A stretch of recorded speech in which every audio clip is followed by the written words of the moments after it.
Hey, what's up, y'all? So I know I haven't posted a video in a while. I've kind of been going through some shit right in the middle of the big D at the moment. So yeah, any of y'all who've been through that before knows it's very time consuming and it fucking sucks. So wouldn't recommend it. But this video is going to be about the modifications that I talked about in the other one on the Harley Road King.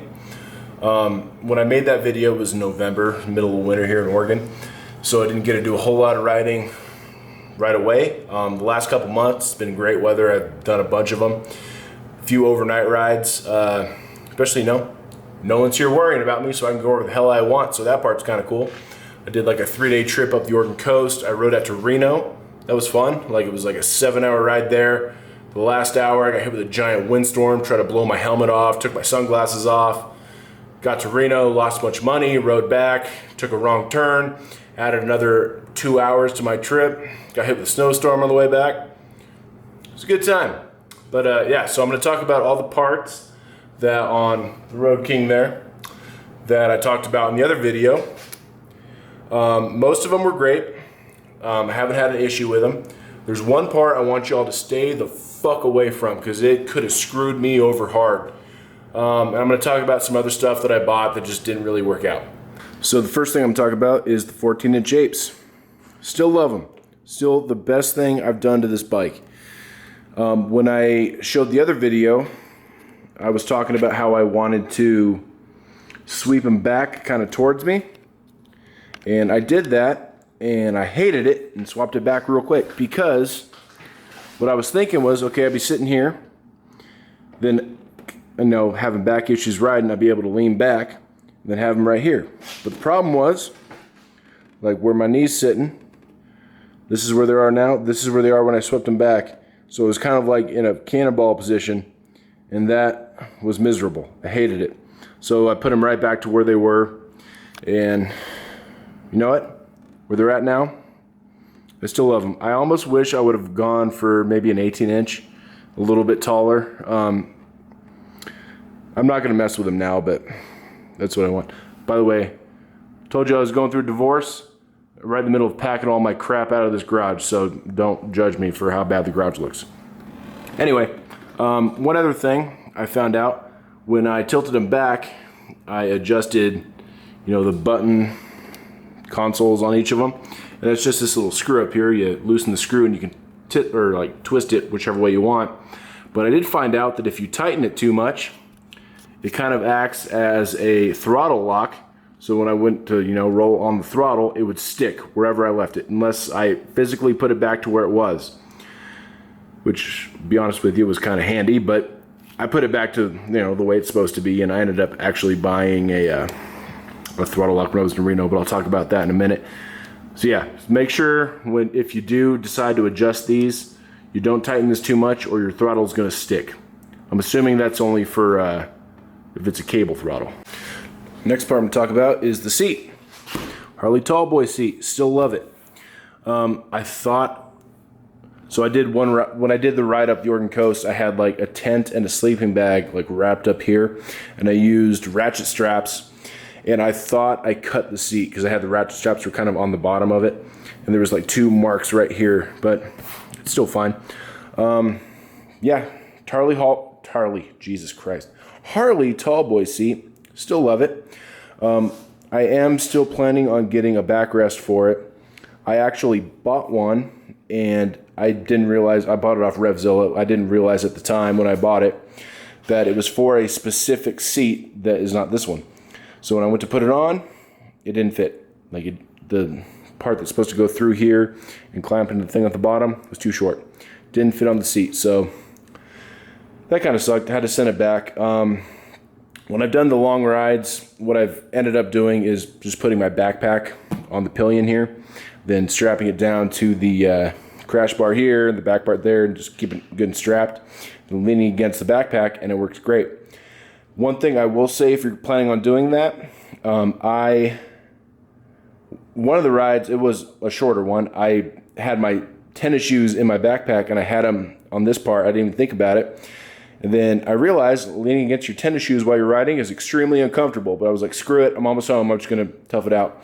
So if you're planning on putting your backpack back there and using that as a backrest, make sure there's something cushy that you're actually leaning against, because if leaning against, I might be a little drunk, don't judge me. Because if it's tennis shoes, it's gonna suck. Don't do it. So one other thing I will talk about is these saddlebags.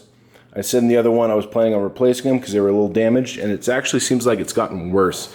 It's been extremely hot here in Oregon the last week or so, like in over 100 degrees, which is not normal for us at all, and I feel like they've just been getting warped. Like, look at that. Like, it's just warping up. The other one's worse because I feel like I said in the other one, I think he dropped something on it, and they're getting mangled. I haven't dropped it. They've just been slowly getting worse. So I did actually buy a set of saddlebags off Amazon, a set of hard saddlebags. They looked really cool when they showed up.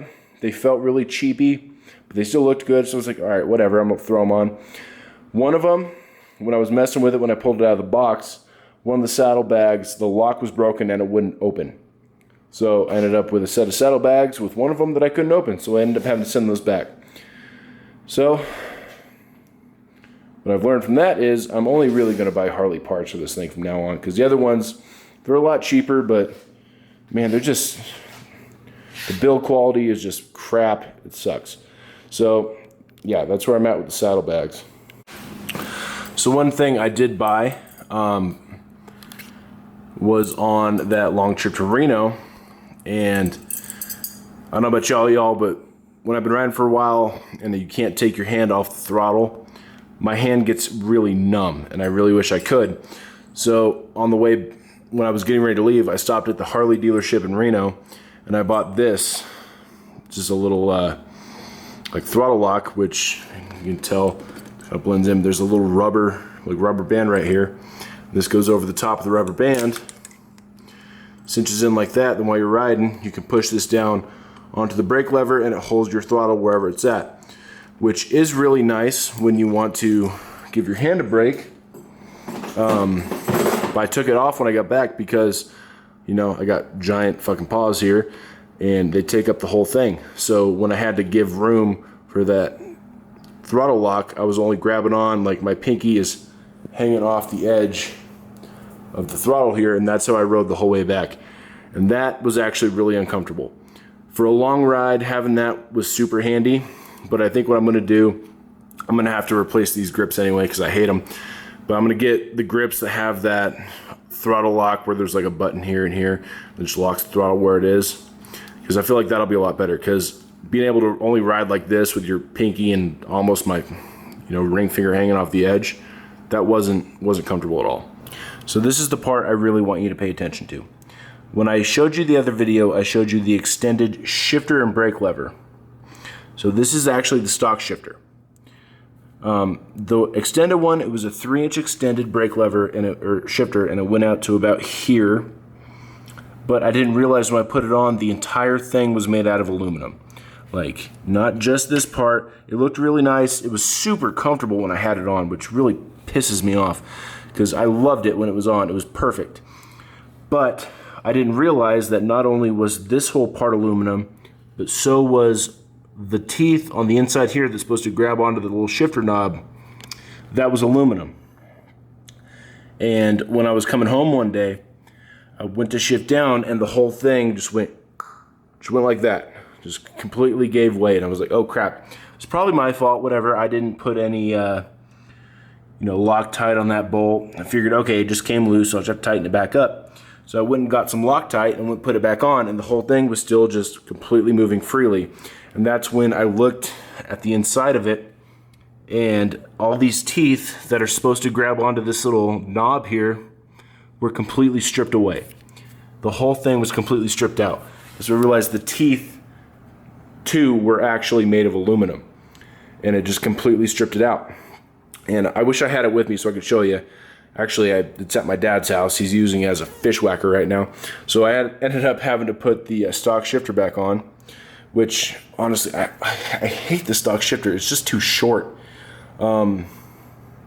There's a Harley brand like heel toe shifter that extends it out an inch, like so it'd be an inch this way, and there's a heel shifter about an inch this way. And I want y'all to tell me, I've never used a heel toe shifter. I feel like if you have big feet, like I don't have huge feet, I have size 13s, I feel like that would just be an encumbrance. Like it wouldn't feel good. But you tell me, if you have big feet and you use a heel toe, do you like it or do you hate it? But here's another question for you. So the brake lever, it's still the same extended brake lever. I haven't had a problem with the brake lever at all. But it's from the same company, which makes me think that the teeth that are holding on to that little like brake knob in there are aluminum as well, which makes me think that eventually this thing will give out too. I mean, you don't use the rear brake nearly as much as you use the shifter, and I love the rear brake where it's at. I don't want to have to put the stock brake back on. But you tell me, should I swap it back out? I should probably at least take it off and check to make sure the teeth on the inside aren't getting completely thrashed like the shifter was. But yeah, this company's called Soft Brake. It's, an online company. This dude out of Idaho makes them. And I loved it when it first happened, but then when that thing broke on me, I emailed him, never heard back from him. So I don't even feel bad about putting it on blast. Don't buy Soft Brake. I haven't been able to find a 3-inch extended shifted brake lever anywhere else, but it's just really poor quality. It broke on me so fast. Like, I got it back in, November, and I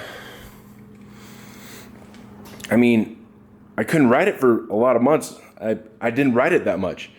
I did 2 long rides and a couple of short rides, and then it broke. So, Soft Brake, stay the fuck away from them. So that's my extended review of the tall guy mods for my Harley. 14-inch Apes, love them. Wish they were taller. The seat, Harley tall boy seat, love it. Gonna get a backrest that actually fits. Soft Brake, stay away from Soft Brake. Got maybe 1,000 miles that thing broke on me. Piece of crap. And you know what? It really pisses me off. Like, thank God it happened literally as I was pulling into my house. But if that would have gave out when I was like halfway to Reno or halfway up the Oregon coast, like how screwed would I have been? Like, okay, maybe I could borrow somebody's vice grips and use that as a shifter on the way back. And then the guy never emailed me back. You know what? Fuck Soft Brake. Don't buy that shit. Sorry, venting. Anyway, other than that, yeah, man. The rest of this stuff's held up really well. I'm still always looking for, modifications for tall guys because Harley doesn't build this shit for tall people. So if you have any other modifications, if you're a larger than normal person, like, hit me up, let me know. I'm gonna try to make some more videos. Instead of going through some shit, that shit's kind of petering out, so I should have some more time. I've been able to go on a lot more rides recently, which is awesome. I do have something really cool that's happening to me. Anyway, I'll let you know in the next couple months. Little different shift of videos here, if it does pan out, which should be freaking awesome. I'll let you know. But anyway, y'all, thanks for checking me out again. Cascader, love y'all.